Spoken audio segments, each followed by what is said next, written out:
Ito na ulit mga ka-idol, nagluto ulit ako ng dinuguan. My own version, homemade dinuguan. Luto na ang ating dinuguan. Sariling luto mga ka-idol, my own version. Kung paano ko ito niluto, let's go! Lutuin na natin! Ito na nga at malambot na yung isaw. Binaliktad ko yan mga ka-idol nung linisin ko. Pinalambot ko muna sa pressure cooker. Nilagyan ko ng mga ricado, sibuyas, bawang, luya at buong paminta hanggang sa lumambot sa pressure cooker. Ito na mga idol. Palalamigin ko lang to at akin ang hihiwain mga idol. Hihiwain ko lang to sa katamtamang laki mga ka-idol. 2 kilong isaw to. Sasahugan ko ng kalahating kilong at kalahating kasi mga ka-idol. Naglagay lang ako ng mantika at pinainit ko. Nilagay ko na tong bawang panguntras sa mga aswang. May aswang nga ba? Tanda ko na, hindi pa ako nakakita. Ilagay na natin ang pabida-bidang sibuyas. I-mix-mix lang natin. Ituloy lang natin ang pag-isa mga ka-idol hanggang sa umamoy sa mga maritis na kapitbahay ang ating niluluto.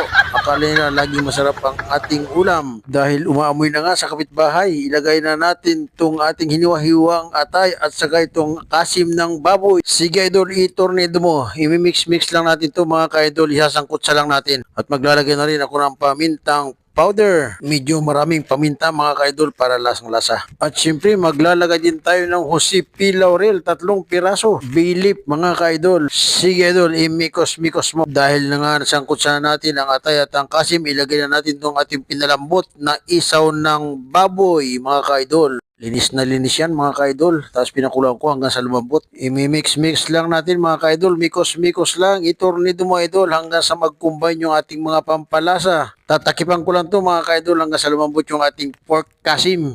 A few moments later. Ito na nga, after 20 minutes mga ka-idol na pagpapalambot, maglalagay din ako ng MSG, bitchin, tak sa Ajinomoto mga ka-idol. Itutuloy ko lang ang pagsasangkot sa mga ka-idol hanggang sa magmantika na yung ganito mga ka-idol. Uy, nagtututong na sa kabigilid ng kawali. Ito na mga ka-idol, pumuputok-putok na yung at magmamantika na mga ka-idol. Ang bangunan nito mga ka-idol. Sa part na to mga ka-idol, maglalagay na ako ng suka, vinegar, dato puti. Baka naman, yung isang buong sasig ng mga ka-idol ang nilagay ko at masarap sa dinuguan, medyo masim-masim. Pagkalagay ng suka mga ka-idol, hindi mo natin ito haluin para mag-evaporate yung kanyang acid mga ka-idol. Para hindi maglasang hilaw yung ating suka. Sa part na to mga ka-idol, ilalagay ko na tong ceiling green saka itong ceiling red na maanghang mga ka-idol. Naglagay din nga pala ako dyan idol ng isang basong tubig para medyo may sabaw yung ating dinuguan at hindi ito yung tuyo. Pakukuloyin ko lang to ng kulong-kulo at saka ilalagay ko na yung ating dugo mga ka-idol. Ito na, ibuhusan natin tong dugo mga ka-idol. Pasintabi sa mga kapatid nating INC na hindi kumakain ng dinuguan. Pag nailagay na yung dugo mga ka-idol, huwag nyo lang titigilan ng